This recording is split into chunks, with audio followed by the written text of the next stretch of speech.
And we're back with Paul Wolf Christensen. We're at his beautiful home. Paul, thank you so much for inviting us in today. And the fans get to see a part of you they have always wanted to see. But now we're moving on to the stuff that means a lot to you, that either you've gotten from Michael or you've collected over the years. We would love to see those things if you don't mind. His daughters Sarah and Anna and his sister Nancy were so kind in inviting us to come over and get some personal mementos to remember Michael by. And starting over here, first of all, I can't leave out the shoes. It's almost turned into a joke.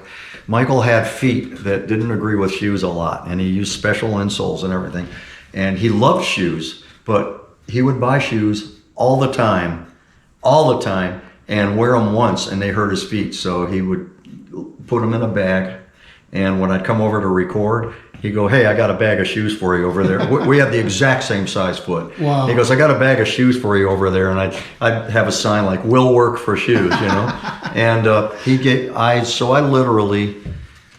I have enough of his shoes probably that I could wear a different pair for a month and not repeat them. Wow. But some I've got them all over the house actually. But anyway, starting over, I'm wearing his shoes. I usually have a piece of his clothing on. Wow. I remember him wearing these to a couple gig for sound check. They're super comfortable.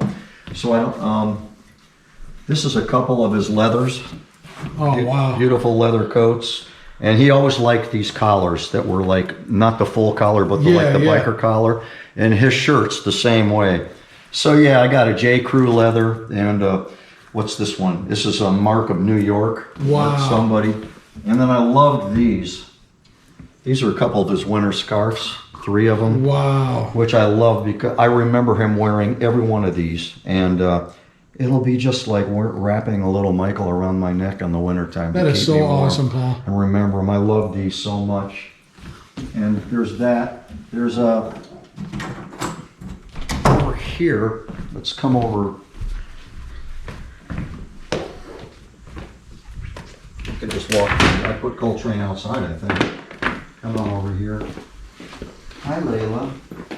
Here, baby. Want to see our guests? Say hi, Layla. Hello. She's a very accomplished drummer. Is she?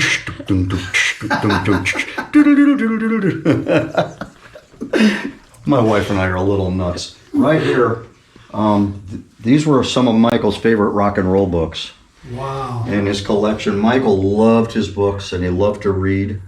And you see, I got some of the coolest ones. But I mean, what? Beatles, Stones, Neil Young, Bruce Springsteen, and Elvis, and Jimmy Webb. So I was really, really just blessed to get these books. He loved them, and I can't wait to start digging into these. And a lot of them are just full color pictorial books. Wow. Some of his, you know. And again, the Beatles influence again with all you guys. Oh yeah, very, very, very favorite influences, and you know how much he thought about Springsteen. Yeah. My goodness. Over here, just to give you an idea that I'm not kidding, let's get this out of the way.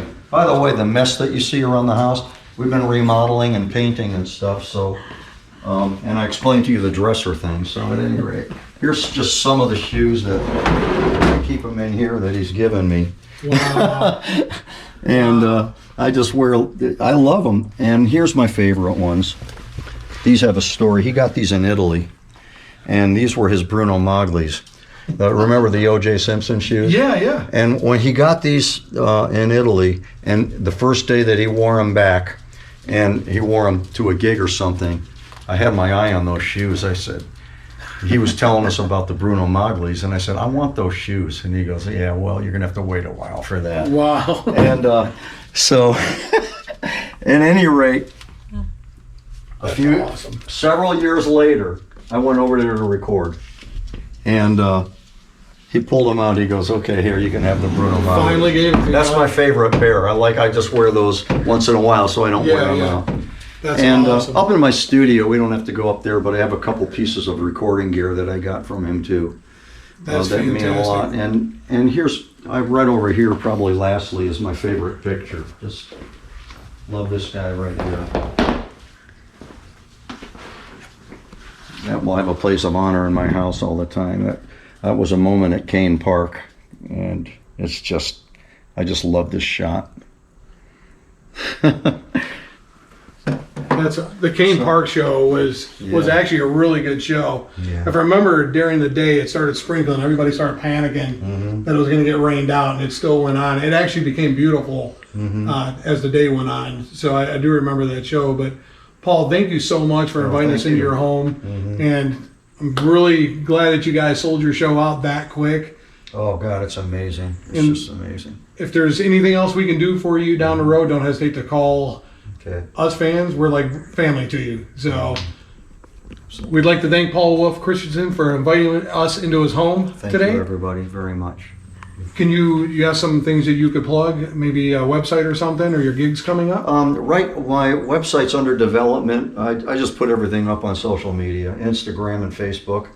But I've got a couple of weeks off that I'm taking right now, and I'm working up in my studio. So, Awesome. yeah. Well, let's take a look at the backyard before we leave. Ladies and gentlemen, this is as beautiful as it gets. Yeah, this Bath Township is just it's sweet out. We just spent a lot of time out there on the patio in this kind of weather. And I've got the place rigged up with a bunch of lights and stuff, so when you sit out at night, it's really sweet looking. Right, Layla May? Hey, look, say goodbye.